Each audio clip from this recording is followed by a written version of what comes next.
তো আইছে। আর কিন্তু ফোন নেবা না। এদিকে দাঁড়া, তোর সাথে কথা আছে। আর কিন্তু ফোন নেবা না বলে দিলাম। দেখে এদিকে তাকা। দেখো একটা কথা বললে কথা শুনে নাও।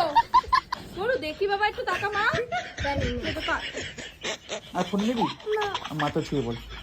এইভাবেই শাসন করবা, এইভাবেই ওকে শাসন করবা। যাও।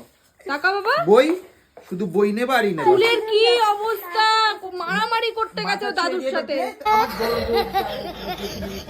আমা তুই এরকম ভাবে কান্না করছিস? শোনা মা আমার, তুই পড়াশোনা করবি না? তাহলে করেছিস? তাহলে বাবা তোকে বকলো কেন? বাবা তোকে বকলো কেন? আচ্ছা বাবাকে চুমু দিয়ে দে, বাবাকে চুমু দিয়ে দে। কি হয়েছে? এটা আমি আমার সাথে বেশি তর্ক করবা না, কালকে দিয়ে কাজে পাঠিয়ে দেবো। বললাম না আমার সাথে বেশি তর্ক করবা না। আমাকে শিখাতে যাও না তুমি আমি কোনটা করবো না করবো। যাও।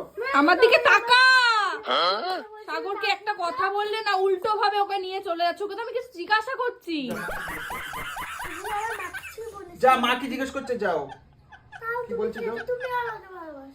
আমি তোমাকে ভালোবাসি। আচ্ছা কি হয়েছে, কি হয়েছে, কি হয়েছে তোদের মানবিমান নিয়ে? কি হয়েছে, কি করেছে বাবা, কি করেছে বল? আমি যেটা বলছি তোমার ভালোর জন্য বলছি। কি করছে বাবা? কি গেলে পরে ভবিষ্যতে কেউ দেখবে না, কেউ দেখবে না ভবিষ্যতে। ফোন টেপা সারা জীবন ফোন টিপতে পারবা, সারাটা জীবন। ওটা না নেবাই না, যেটুকুনি সময় পাবা নাহলে পড়বা, একটু বিকালে খেললা নাহলে পড়াশোনা করবা। ফোন না, ফোন করবা। হ্যাঁ খেলতে আমাকে জিজ্ঞেস করে যাবা যখন যাবা। আমাকে জিজ্ঞেস করে যাবা। দিদুনও জিজ্ঞেস করবা, আমাকেও জিজ্ঞেস করবা। তখন তুমি থাকবে না। চোখের নিচে কালি পড়ে গেছে। ও পড়া টিউশনি করে আসবে, আসার পরে ফোন ঘাটবে।